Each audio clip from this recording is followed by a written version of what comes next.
Hello, everybody, and welcome to Written in Blood. My name is John. So today I said that I was going to be doing my part 22 of my horror movie shelf collection. However, I just finished the book Night Film by Marisha Pessl, and I wanted to go ahead and get a review out for that. So that's what I'm going to do today. So this is the review of Night Film, again by Marisha Pessl. I'm going to go ahead and read the synopsis of the book first of all. On a damp October night, beautiful young Ashley Cordova is found dead in an abandoned warehouse in lower Manhattan. Though her death is ruled as suicide, veteran investigative journalist Scott McGrath suspects otherwise. As he probes the strange circumstances surrounding Ashley's life and death, McGrath comes face to face with the legacy of her father, the legendary reclusive cult horror film director Stanislav Cordova, a man who hasn't been seen in public for more than 30 years. For McGrath, another death connected to this seemingly cursed family dynasty seems more than just a coincidence. Though much has been written about Cordova's dark and unsettling films, very little is known about the man himself. Driven by revenge, curiosity, and a need for the truth, McGrath, with the aid of two strangers, is drawn deeper and deeper into Cordova's eerie, hypnotic world. The last time he got close to exposing the director, McGrath lost his marriage and his career. This time he might lose even more. Night Film, the gorgeously written, spellbinding literary thriller by the dazzlingly inventive New York Times best-selling author Marisha Pessl, will hold you in suspense until you turn the final page. Okay, first thing I want to say about this is that I'm noticing just when I was looking for a photograph of the book to feature, which will pop up here, or is probably already hopefully popped up on the screen by now.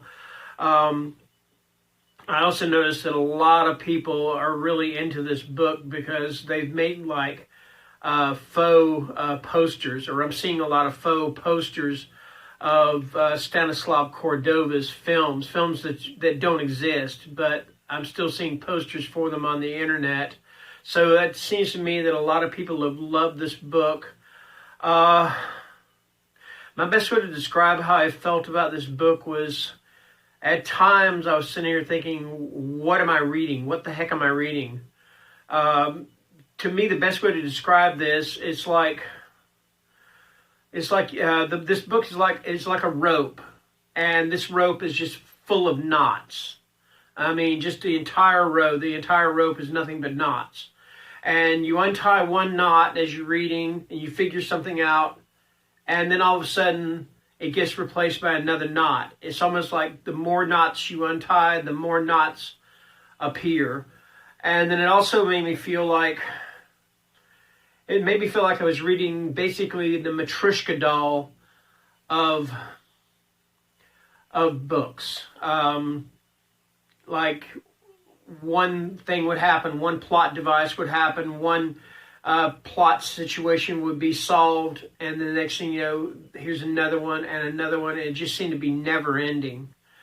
So one thing I will say about this book, first of all, basically, like it says, it's about a reporter, an investigative journalist he's pretty much disgraced, and he wants revenge. He wants to find out why this girl killed herself, and her being the daughter of this film director, Stanislav Cordova. He wants to find out more about him. He wants to find out where he is. He wants to find out what his involvement is, and all this stuff. And like I said, I see that a lot of people have loved this book, and I can't say that. I liked it. I didn't love it. Like I said, there were just times when I was wondering to myself, what the hell am I reading? And I also I don't know.